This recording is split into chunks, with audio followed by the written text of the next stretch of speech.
बच्चों ने कहा आज पास्ता खाना है, पर घर पे देखा तो पास्ता ही नहीं था। फिर क्या, मम्मी ने ले लिया है बचे हुए आटा। आटे की लोई बना लेंगे और उसको एक नॉर्मल तरीके से जैसे रोटी बेलते हैं वैसे ही हम इसको बेल देंगे। ना ज़्यादा अधिक मोटा ना अधिक पतला। अब मैं ले लूँगी एक हाजमोले का ढक्कन, जो कि परफेक्ट साइज़ होता है पास्ता बनाने के लिए। और देखिए पास्ता बनाने के लिए मैं इसकी गोल को देखो कटिंग कर रही हूँ। बहुत अच्छे से, बहुत ही नीटली तरीके से इसकी कटिंग करनी है। और ये बिल्कुल साइज़ बिल्कुल परफेक्ट है ये रेडीमेड पास्ता के लिए। देखिए अब मैं इसको निकाल दूँगी, बहुत हल्के हाथों से इसको निकालना है। देखिए, और आपने आटा बिल्कुल भी वेस्ट नहीं करना है। जितना आटा भी बचता है उसको दोबारा से ही आपने इसको ऐसे बनाते जाना है। देखिए फिर से इसमें जो आटा बच जाएगा इसको मैं दोबारा से फिर गूंद लूँगी। फिर मैं उस आटे से भी देखिए मैं कटिंग कर रही हूँ। देखिए मैंने एक पेड़े से इतने पास्ते के वो बना लिए हैं। देखिए अब मैंने इतना बना लिया। देखिए आप, एक पेड़े से मैंने इतने पास्ते की रोटियां बना ली हैं। देखिए कुछ भी वेस्ट नहीं जाएगा, वेस्ट कुछ भी नहीं जाएगा और बिल्कुल मार्केट जैसे साइज के पास्ता बन के तैयार हो गया। देखिए अब हम शेप बना लेते हैं उसके पास्ते के लिए। देखिए मैं आपको स्लो मोशन में दिखा रही हूँ कि आपने कैसे बनाना है। इन दोनों को पकड़ के ऐसे दबा देना है। उसके बाद देखिए पीछे से इन दोनों को पकड़ के ऐसे दबा के फोल्ड कर देना है। ये देखिए कुछ इस तरीके की शेप इसमें नज़र आएगी। देखिए आप इसमें डिफरेंट तरीके भी शेप बना सकते हैं। मैं आपको आज ये वाले शेप के पास्ता बनाना सिखा रही हूँ। एक बार और हम लोग ट्राई करेंगे। देखिए ये देखिए इस तरह से मैं इसको दबा दूंगी और ये ऐसे फोल्ड कर देंगे। ये देखिए ऐसे हल्के हाथ से, देखो पास से दिखा देती हूँ मैं आपको एक बार और।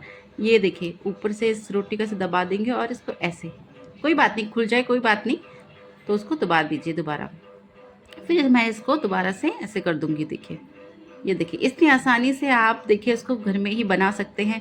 क्योंकि देखिए बच्चों की बार बार डिमांड होती है बाहर का खाना है, पास्ता खाना है, मैकरोनी खानी है, मैगी खानी है, तो आप इस तरीके से है बच्चों को हेल्दी डिश बना के खिला सकते हैं।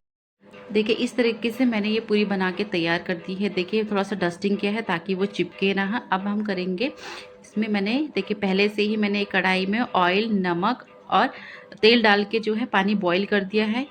तेल इसलिए डाला है ताकि वो चिपके ना, और नमक इसलिए डाला है ताकि थोड़ा नमकीन सा हो जाए। ठीक है, अब वो जो है इसको उबले हुए पानी में डालेंगे। इसको 2-3 मिनट हम लोग इसके पकाएंगे। देखिए मैं दिखा रही हूँ आपको पास ही, थोड़े थोड़े से आप फूलने लगे। अब बारी आती है वेजेस कटिंग करने की। चलिए वेजेस हम लोग कटिंग कर लेते हैं। मैंने ले लिया है शिमला मिर्च, क्योंकि मैं लंबा लंबा काट लूँगी। देखिए एक कटोरी उसके लिए मैंने एक शिमला मिर्च ली है, मैं जिसको बारीक बारीक लंबा लंबा काट रही हूँ। साथ ही मैं ले लूँगी एक गाजर, उसको भी मैं पतला पतला लंबा लंबा काट लूँ। इसी तरह से आप अपने वेजेस की कटिंग कीजिएगा, पतला पतला लंबा लंबा रखिएगा ताकि खाने में और देखने में भी टेस्टी लगती हैं। देखिए इस तरह से मैंने कटिंग कर ली है। अब बारी आती है प्याज की। प्याज को भी देखिए मैं लंबा लंबा कटिंग कर रही हूँ। मैं इसको बारीक नहीं कर रही हूँ। देखिए प्याज को मैं बारीक नहीं कर रही हूँ, लंबा लंबा कटिंग कर रही हूँ। देखिए सबकी कटिंग हो चुकी है। सारी वेजेस कटी हुई हैं। एक मैंने गाजर पतली पतली ले ली है, मैंने प्याज पतली पतली ले ली है, शिमला मिर्च ले ली है, एक मिर्च और 4-5 मैंने लहसुन को कटिंग कर दिया। इस तरह से वेजेस कटिंग कर दी। अब एक लोहे की कढ़ाई में जो है मैं तेल गरम कर लूँगी। आप इस लोहे की कढ़ाई को जो है नॉन स्टिक बना सकते हैं, जिसमें जो है हमारा जो पास्ता है जो बिल्कुल चिपकेगा नहीं। देखिए जब तेल जो अच्छे से गर्म हो जाए, उसमें भाप उठने लगे, तो हम लोग कढ़ाई को ऐसे पकड़ के जो है पूरा हिला देंगे। ये देखिए ऐसे हिलाना है इसको, जिससे कि उसके किनारे किनारे तक तेल पहुंच जाता है और वो नॉन स्टिक का पूरा काम करती है। चलिए अब हम लोग डाल देते हैं प्याज। प्याज को अच्छे से हम लोग सौते कर लेंगे। उसको पिंकिश होना है, बिल्कुल ब्राउन नहीं करेंगे, पिंकिश होने देंगे। इसके बाद मैं डाल दूंगी देखिए लहसुन और हरी मिर्च भी डाल दूंगी। उसको अच्छे से सौते कर लेंगे। थोड़ा सा देखिए इसको थोड़ा सा हम लोग गोल्डिश होने देंगे। गोल्डिश होने के बाद जो मैं देखिए अब वेजिस भी डाल दूंगी। ये मैंने गाजर डाल दी है और शिमला मिर्च भी मैंने अब डाल दी है। अब इसको अच्छे से हम लोग पका लेंगे। देखिए जिस अच्छे से पका लेंगे इसको हम लोग।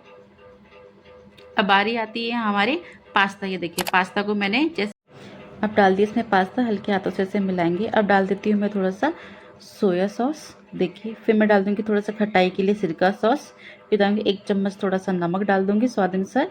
देखिए फिर हम इसको अच्छे से हल्के हाथों से मिलाएंगे, टूटने नहीं देना इनको, बहुत नरम होते हैं। लीजिए बनकर तैयार है हमारा पास्ता। हेल्दी एंड टेस्टी नाश्ता बनकर तैयार है, जिसको बच्चों ने खूब मज़े से खाया। आप भी बनाएं और खिलाएं और बताएं कि कितनी तारीफ मिली है। मिलते हैं अगले वीडियो में। जय भारत, जय उत्तराखंड।